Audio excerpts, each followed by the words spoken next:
Are you in a toxic relationship? Stick around and find out.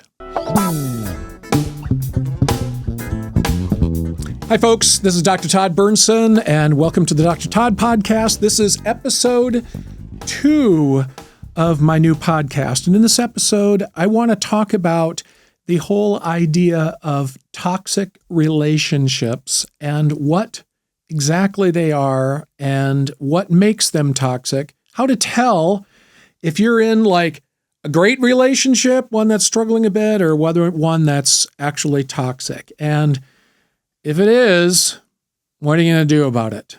The first thing to understand about committed, intimate relationships is that they are all based on one thing, and that is what's called the emotional bond or the emotional attachment bond. Now, a lot of people have heard the word attachment. And for those of you who may not be as familiar with this term, let me just take a moment to explain. An emotional attachment bond is a special emotional connection between two people that kind of organizes their lives around the other. It is as though there is this special connection that creates this entity between two people where each of them exists a bit in the heart of the other. And it is like a gravitational force, so to speak, that keeps the two people in orbit around each other and organizes the kind of the thoughts, feelings, behaviors, interactions, and all of that between them.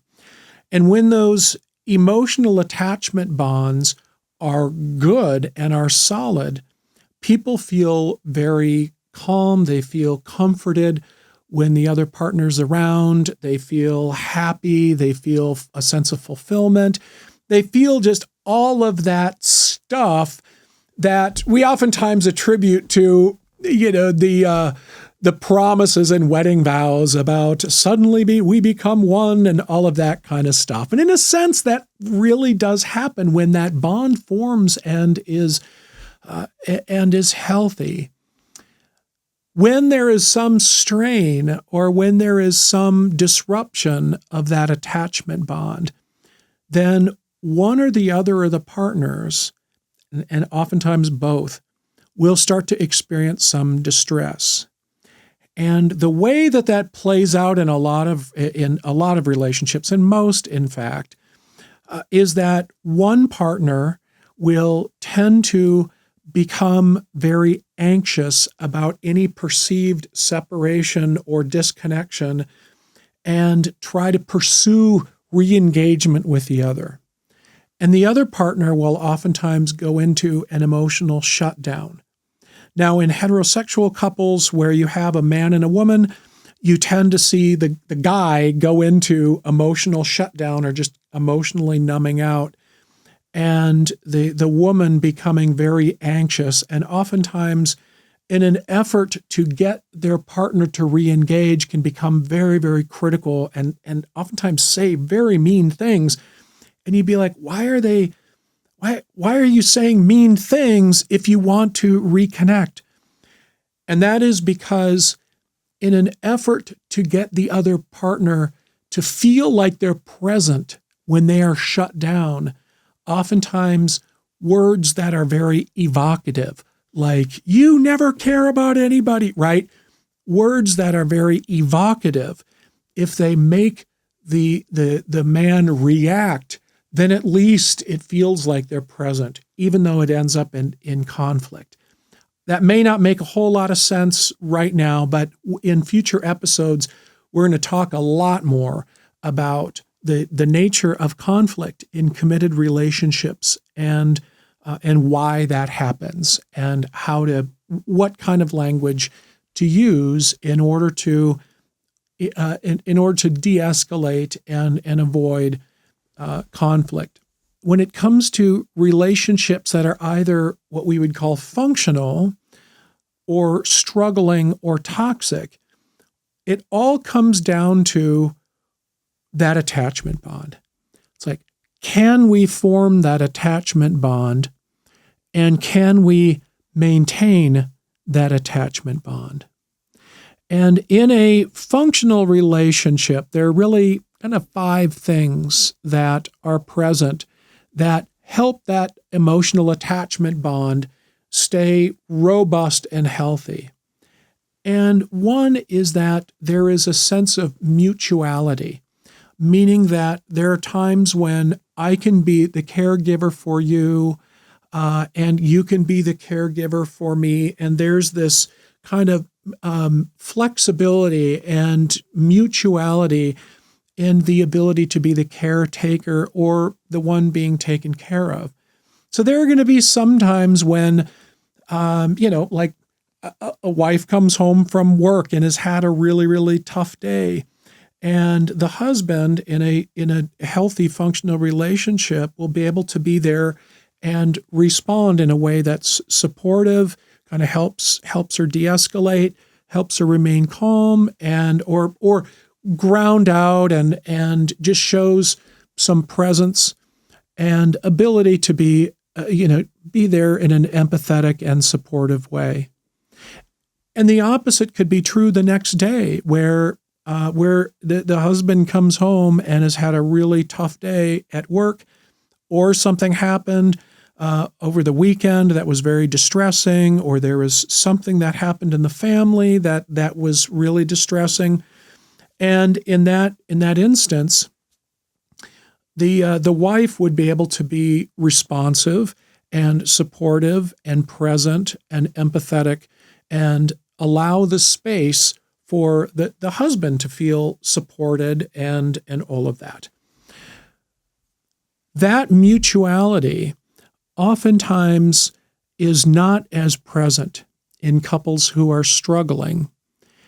And in couples who are struggling, when they come in to see me, for example, it is very, very common that when one or the other of the partners becomes upset, that the other one does not know how to be engaged with them or remain present with them. And instead, either they go into a shutdown mode and withdraw, or they become hypercritical.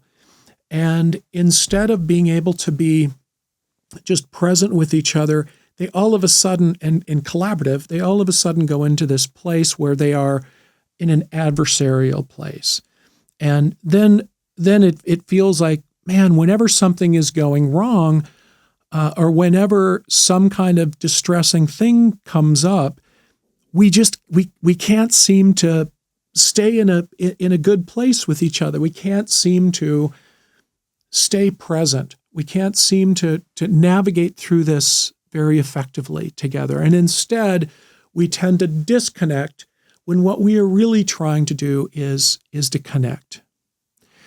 And in a toxic relationship, that same thing happens, is that when there is some kind of distress in the relationship, the couple, instead of being able to reach out to each other and connect and be mutually supportive, they actually become adversarial, or they just withdraw from each other. Sometimes there's not really any conflict.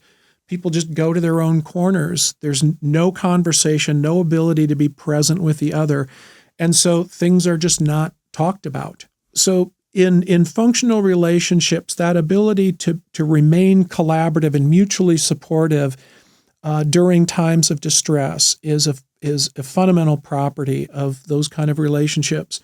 And in couples where they're either struggling or it's a toxic relationship, then that ability to remain in a collaborative place during times of distress is just not there.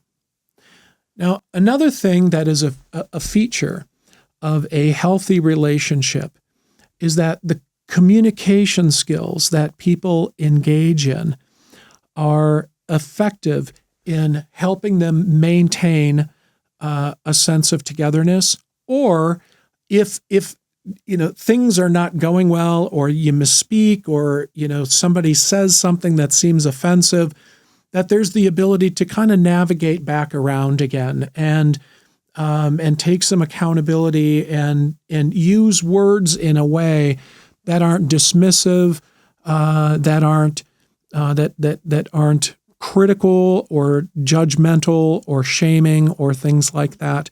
They're able to use language in a way that is very effective in maintaining their sense of connection.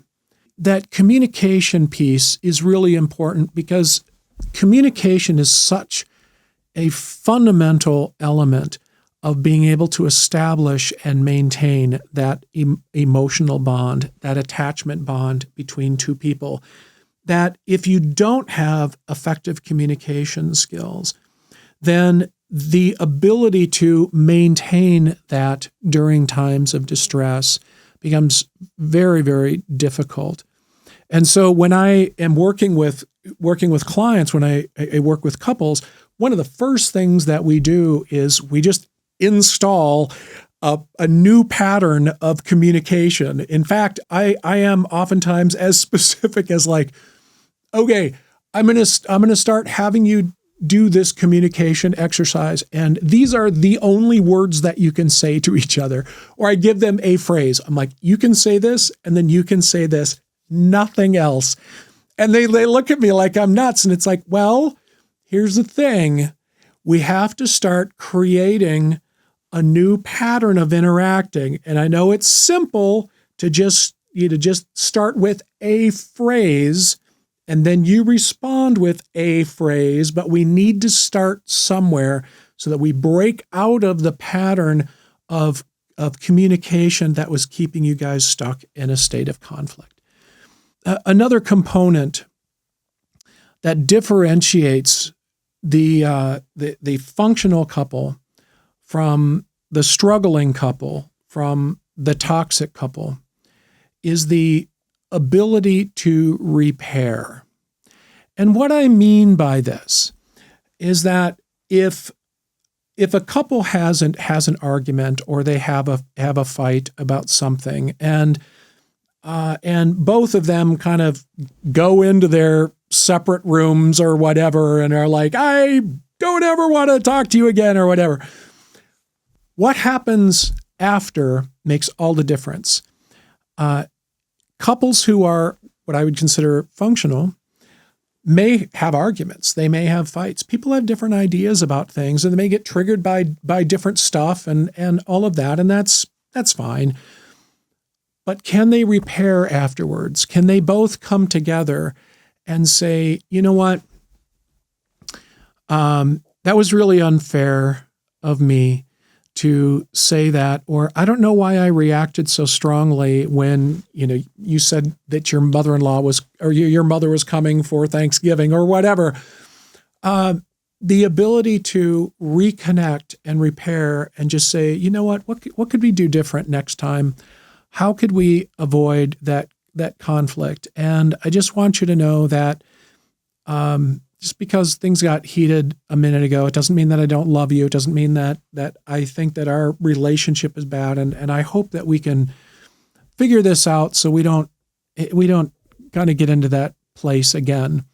And if the other partner is able to kind of mirror that and say, yeah, I just noticed that I got really upset and I'm not really sure why. Let's talk about this. And they're able to kind of repair that event. Then those kinds of arguments do not necessarily end up creating any kind of long-lasting damage to the relationship. That ability to repair is so critical to maintaining that emotional bond. In couples who are struggling, and it's usually because of the language that they use and the way they communicate with each other, have a difficult time repairing. It's not that they can't. It's just that it's a much, much harder thing to do because oftentimes they will try to repair using the same language that they used during the conflict. And then it's like the attempt to repair just causes the conflict to blow up again. And so a lot of times they just kind of ignore it and then come back together later and just never bring it up again. And the unfortunate thing about that kind of pattern is that eventually that starts building up some emotional scar tissue between the two of them, to the point where all of a sudden they struggle to feel a sense of connection at all. In fact, a lot of the people who are involved in relationships that are struggling end up going to divorce court, not because they don't love each other, not because they don't wish to be with their partner. It's because they are just so weary of the conflict and the inability to get beyond that, the inability to repair, and that there has just become so much emotional scar tissue that's been built up between the two of them that sense of togetherness is just no longer present. And that is really unfortunate, because couples in that situation, which is most of the couples who come in to see me, if I could get to them early enough and we could start developing some new ways of communicating, they'd be able to de-escalate conflict, they'd be able to repair, and then they would, anytime they had some sort of conflict, they'd be better equipped to navigate through those conflicts without things escalating too far, and they would have the ability to reconnect afterwards. And unfortunately, what happens with toxic relationships is that there is just no ability for the two people to reconnect. And it's usually because one of the partners just is unwilling to move. They are unwilling to make any changes because they're either convinced that it's all their partner's fault, or they just have an inability to have any kind of introspection, right? So that brings me to the next point, that the difference really between the functional, the struggling, and the toxic is the ability to evolve. Toxic couples do not have the ability to evolve because both partners are not willing to step outside of their comfort zone. They're not willing to change themselves. They are kind of locked into a way of working in the world, and they are not going to be told anything different. Or they just have the inability to look inwards and see where they may be at fault. And so there is just this natural, it's all on them, it's all on them, it's my wife's fault, it's my wife's fault, or it's my husband's fault, it's my husband's fault. And I've seen this pattern a lot in the clinic in couples who end up losing their relationship. And I'll never forget one couple who came in. There was a guy and a woman, and she essentially was looking for therapy to get a therapist to help beat up on her husband. And when I started questioning her about some of the things that she was saying, or it's like, is that fair? Or is there another way that perhaps you could have communicated that to him, or things like that? I could see her for a moment with kind of a quizzical look on her face, like she had never thought of anything, she might be misperceiving anything. And then it was almost like the door shut back down and it was just digging into him again. It's like, he did. And I would see the same thing, with guys, right? It's not just, both men and women can do this, where there was another couple that I had where the guy would bring in a notebook during therapy, and he would write notes, and he would sit there with his legs crossed as though he was just disengaged, and he was all about, let's talk about how wrong she is. Let's talk about why she's at fault. And once I started digging into him a bit, and I'm like, would you mind just putting down your notebook and let's talk for a moment? And when I started challenging him a little bit, he got up and walked out of the room, and I never saw them again. Because in toxic relationships, one or the other partner just is incapable of having introspection and showing up in good faith in trying to navigate through a repair or making the relationship better. It's always the other person. It's always the other person. And they just can't look at themselves at all. That is the biggest fundamental difference, actually, that separates the struggling and the functional relationships from the ones that are purely toxic. Because couples who are struggling, and I've had couples who, man, I mean, they're in really tough shape when they come in and see me. They can't seem to even say hello to each other without something escalating. But as long as they are willing to try some additional language, and they are both willing to just say, you know what, I am willing to accept that I am contributing to this, and I am willing to look at some of my own stuff, and I am willing to take accountability for my part in this conflict, and I am willing to engage in some new patterns of behavior so that this relationship can be saved, because I want to be with them. If that is the case, then couples who have conflict all the time, who are really struggling, they have hope, right? Because we have to change some patterns of communication. We have to talk about different strategies for remaining engaged in a collaborative way during times of distress. What kinds of things to never say to the other partner, even if you're feeling them, and what to say instead. If both partners are willing to do that, I've seen miraculous transformation happen, even in couples where you were like, oh man, I don't know if they're going to make it. And that is also in functional relationships. One of the things that is very common is that not only do they have the ability to repair, not only do they have the ability to communicate effectively, not only is there a mutuality in support, and both partners are willing to take some accountability for their own contribution, but they have the ability to evolve.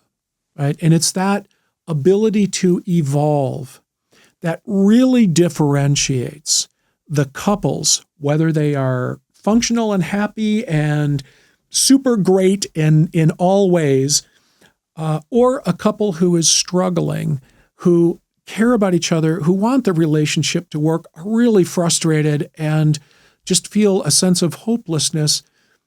But if they have the ability to evolve, if both partners are willing to show up and change some of what they're doing, take some certain steps, take the right next action when they are interacting with each other, then they're going to be fine. They're going to do great. In fact, one of my greatest sources of referrals for my coaching is from clients who are one step away from divorce court and now are doing great. And they tell all their friends who are struggling, go see this guy. But it's really not that difficult to improve your relationships and to evolve to a better place, even when you're struggling, even when you feel a sense of hopelessness, if both partners are willing to show up, making the relationship itself able to evolve, because that evolution, that ability to shift, will make all the difference in the world. And the toxic relationships are the ones that are doomed because they cannot evolve. And if you can't evolve, then you are stuck in a pattern that will never change. It's really sad to see, because so much of how we experience life and so much of our sense of joy and fulfillment comes from being connected to loved ones, right? And that primary relationship is so important to not only our mental health and physical health and emotional and spiritual and psychological, all of that kind of stuff. It is something that that just helps us move through life in a much more stable, much more grounded, much more fulfilling way. And so when couples are either struggling to maintain that, or they're in a situation where they're unable to maintain any sense of connection, it's unfortunate. And the question that I oftentimes get is, if I'm in a toxic relationship, what do I do? And that's a hard question to answer, because it depends on a lot of things. For some people, it's like, if I don't have that sense of emotional connection, I can't stay. I have to go. I just cannot stay with a partner who is unable to show up in a nurturing, collaborative partnership kind of manner. Either if they are just shut down and absent, or they're hypercritical, or they're shaming or abusive, it's just like, I just absolutely cannot tolerate that, and I won't tolerate that. And I'm going to move on and find a partner who will treat me well, and who I can form that sense of bond with, and we can move through life together as a team, as a partnership. And there are some situations where the idea of living alone is more stressful and more frightening than the reality of living in a loveless marriage, in a loveless situation. It's sad, but the reality is that there is no one right answer to the question of, if I find myself in a toxic relationship, what do I do? Because a lot of it depends on the situation, and whether you can find joy and happiness in other places, how much freedom you have, how much distress there is in the home. And but if you do find yourself in a toxic relationship, it is certainly okay to step away. All right, so that was kind of a heavy conversation, but the bottom line here is there's really three types of relationships. There's the functional relationship. There's a relationship that's struggling, which is essentially a functional relationship with bad communication skills. And then there's the actual toxic relationship where one or the other partner is just unable to evolve themselves. And so that relationship becomes very, very stuck in a toxic pattern. So I hope you found this valuable. I will have much more about relationships coming up. I also have a lot more information on my website about relationships, and a relationship course, and I do some workshops and stuff like that. So if you want more information, please go check out my website. And I look forward to talking to you in the next episode. Thanks.